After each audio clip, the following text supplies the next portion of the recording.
akan membahas apa yang seperti biasa ya kita temui sehari-hari di Refactory. Artinya untuk memastikan bahwa kode atau eksekusi yang kita buat dalam suatu bahasa pemrograman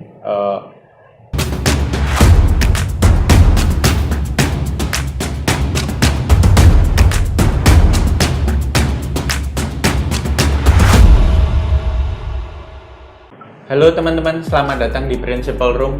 Perkenalkan, saya Daniel Rizky dan saya Bon Iqbal. Oke, kali ini kita bertemu lagi akan membahas apa yang seperti biasa ya kita temui sehari-hari di Refactory, di tim Principal dan juga di engineering secara keseluruhan. Nah, di kali ini kita akan membahas hal yang mungkin teman-teman sering dengar ya, soal unit test. Unit test ini artinya untuk memastikan bahwa kode atau eksekusi yang kita buat dalam suatu bahasa pemrograman ada dokumentasi yang jelas dalam berupa testing case gitu. Nah, unit test ini seringkali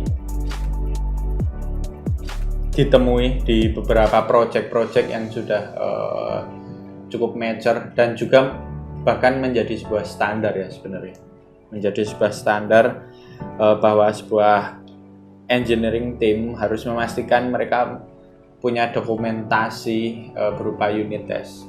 Kenapa aku menyebutnya dokumentasi? Karena sebenarnya unit test ini selain ngetes function yang kalian buat atau sebuah business flow yang engineering buat memastikan benar dan tepat dan tidak ada isu, tapi kedua adalah untuk memberikan dokumentasi kepada sesama engineering agar mereka tahu misal ada engineer baru atau setelah beberapa tahun kita mulai lupa dengan kode base yang lama, itu kita bisa cukup melihat ulang dari unit test, kita langsung memahami apa yang sudah dibuat selama ini gitu. Makanya kalau dari saya sendiri biasa menyebutnya kenapa unit test dibuat ya, pertama itu untuk dokumentasi menurutku, selain untuk test case ya, menguji bahwa aplikasi tersebut berjalan sesuai yang diinginkan atau tidak. Nah, cuman yang mau kita bahas lebih ke terkait soal seberapa penting unit test pertama. Seberapa penting di sini adalah untuk value dari sebuah bisnis dan aplikasi yang berjalan sudah cukup besar. Seberapa pentingkah hal tersebut? Nah, itu. Terus mungkin berikutnya kita akan membahas sedikit soal tentang seberapa penting ini. Apakah kita hanya mengejar yang penting banyak-banyak unit test yang dibuat untuk mengeksekusi dan menguji kode base kita, atau kita nggak harus mengejar coverage atau sebanyak-banyaknya, cuman kita fokus kepada kebutuhan bisnis yang sesuai dengan apa yang kita inginkan. Nah, seperti itu. Kita akan bahas-bahas sedikit bersama Bon nih. Mungkin ini Bon, kalau kita biasa ngerjain ya unit test, kalau yang selama ini ya bersama beberapa project, kita pasti lebih sering mengerjakan unit test dianggap sebagai ketika tidak ada pekerjaan fitur atau apapun itu. Kita mengisi waktu kosong dengan membuat unit test. Nah, menurutmu Bon, ini hal yang tepat nggak sih membuat unit test ketika waktu luang? Oke. Kalau menurutku sih, Mas Daniel, unit test ini penting dan sama pentingnya ketika kita dalam mengerjakan fitur. Jadi sebenarnya kita nggak harus di waktu luang untuk mengerjakan unit test. Karena di perusahaan-perusahaan yang seharusnya kita lakukan ialah kita memikirkan dulu unit testnya sebelum kita lanjut kepada fitur. Dari unit test ini kita tahu nanti fitur kita ini akan seperti apa, kemudian dia akan kita kenal dengan istilahnya pilot ya.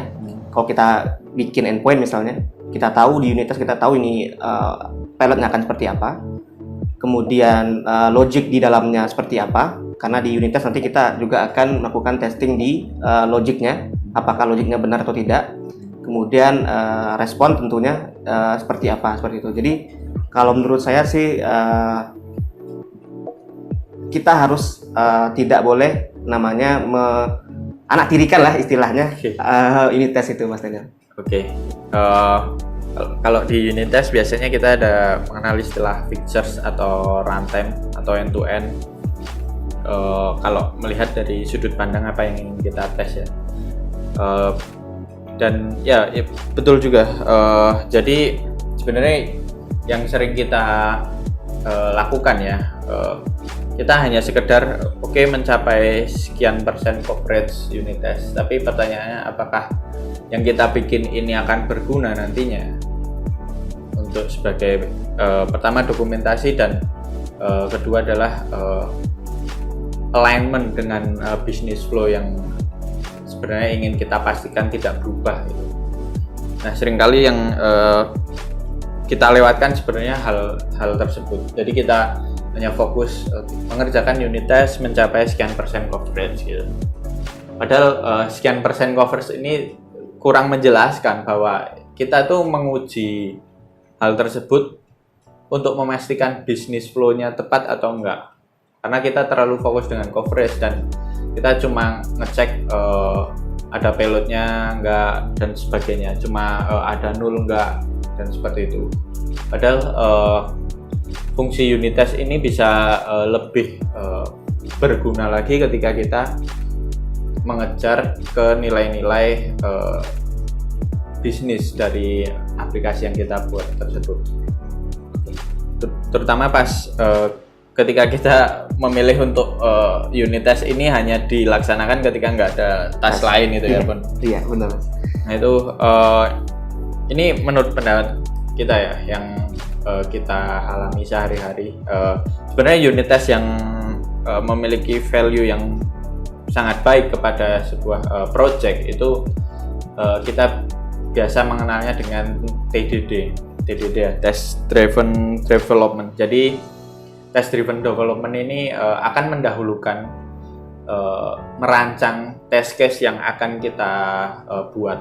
Jadi sebelum development, misal membuat endpoint, login dan sebagainya gitu, misal membuat endpoint get list atau create dan sebagainya, kita mendefinisikan dahulu keseluruhannya. Kita definisikan keseluruhan bisnisnya akan seperti apa dari aplikasi yang kita buat. Dari situ kita breakdown lagi kepada list-list test case yang mungkin kita perlu cek gitu. Jadi fokus kita adalah bukan sekedar coverage persen jika kita menerapkan TDD, tapi kita benar-benar memastikan daftar kebutuhan bisnis dan kompleksitas yang berjalan dari aplikasi tersebut itu sudah kita definisikan terlebih dahulu dalam bentuk unit test. Artinya ini kita membuat dokumentasi terlebih dahulu. Dokumentasi, misal dokumentasi requirement ke dalam bentuk kode, ini bisa kita bilang menggunakan unit test. Dari situ pasti kita punya unit test yang siap untuk kita apply, kita implementasikan dari test case yang ada, dari happy path, negative case dan seterusnya ya. Dari situ kita buat, kita eksekusi, pasti akan fail. Nah dari fail itu justru ini akan membantu kita setelah unit test sudah terbuat semua, ini akan membantu tim developer untuk bekerja membuat fitur hingga unit test tersebut pas alias sukses gitu. Justru ini dengan metode TDD ini, selain misal dari tech lead mendefinisikan test case dan sebagainya, ini artinya mentranslate requirement dari misal dari tim product atau dari project gitu ke dalam bentuk unit test. Lalu engineer yang lainnya dapat mengikuti task apa yang ingin ku kerjakan berdasarkan unit test yang ini. Sebenarnya sangat membantu proses development Yang pertama, development jadi lebih clear, goal kita tuh apa. Kedua, ini akan mempercepat pemahaman satu sama lain. Engineer yang mengerjakan tidak akan terbatas pada pengetahuan tiketnya saja, tiket dirinya saja. Cuman mereka akan lebih melihat lebih luas karena sudah ada bentuk blueprint dan rancangan yang tertulis dalam bentuk unit test. Yang ini sebenarnya sangat menguntungkan penerapan TDD ini. Namun melihat di lapangan ya, yang project kita hadapi ini, lebih banyak mereka terburu-buru mengejar fitur terlebih dahulu, fungsionalitas jalan terlebih dahulu, yang memang dalam kenyataannya ini memang ya mau nggak mau kita harus kompromi dengan kebutuhan terlebih dahulu, sehingga fitur terlebih dahulu. Namun sebenarnya jika kita melihat dari sisi teknis, manfaat dan jangka panjangnya, penerapan TDD ini lebih baik. Penerapan TDD ini lebih pada akhirnya akan mempercepat hasil dari development tim engineering dan juga memastikan kualitasnya karena semua sudah terdefinisikan sejak awal. Nah, itu yang sering kita temui ya. Mungkin Mas Boni ada tambahan. Iya, mungkin saya mau bertanya nih Mas Daniel. Tadi kan Mas Daniel bahas tentang TDD ya. Nah, apakah salah ketika atau stakeholder ingin mengejar fitur dahulu? Karena kan memang di realnya kita dituntut untuk cepat-cepat untuk delivery, untuk cepat untuk naik ke production, biar nantinya fitur atau aplikasi yang mau kita bangun ini bisa langsung dipakai gitu. Karena kalau kita harus dari bikin test case-nya dulu, unit test-nya dulu, baru development, itu akan memperpanjang waktu dalam kita ngedevelop ya, Daniel.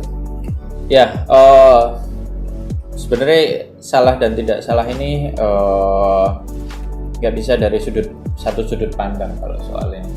Karena kan pasti dari sisi bisnis kita harus mendeliver sesegera mungkin. Cuman dari sisi teknis dan jangka panjang, TDD ini akan lebih baik gitu. Yang bisa kita lakukan adalah mengedukasi kepada tim. Jika memang kita masih ada waktu,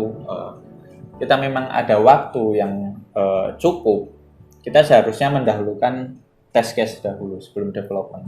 Kita mencoba mengedukasi kepada seluruh tim, karena jika ada memungkinkan waktu untuk itu, lebih baik kita laksanakan terlebih dahulu.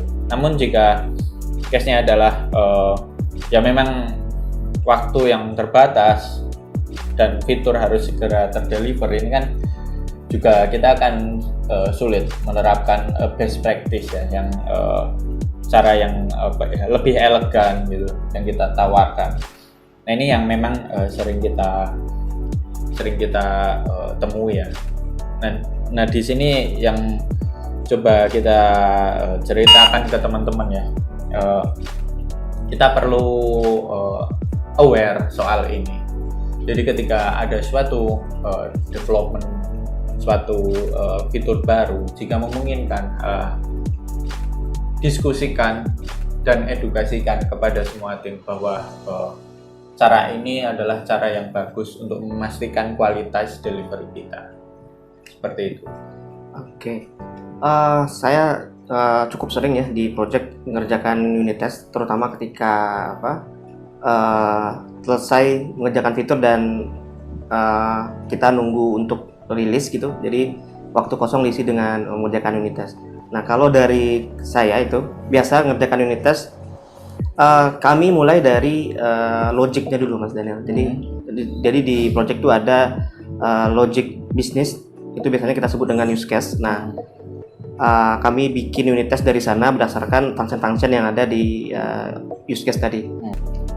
Oke, ya sepertinya sudah 15 menit kita bersama ya bahas unit test dan apa yang kita alami dan kita coba share ke teman-teman. Jika mungkin teman-teman ada diskusi yang menarik terkait unit test ini, karena ya mungkin akan unit test ini pembahasan yang cukup menarik sebenarnya. Mungkin bisa teman-teman ikut diskusi kita bahas unit test ini menurut teman-teman seperti apa. Jadi sekian dari kami. Saya Daniel Rizky dan Saya Monik Bang. terima kasih telah mengikuti Principal Room. Ketemu lagi di sesi berikutnya. Thank you.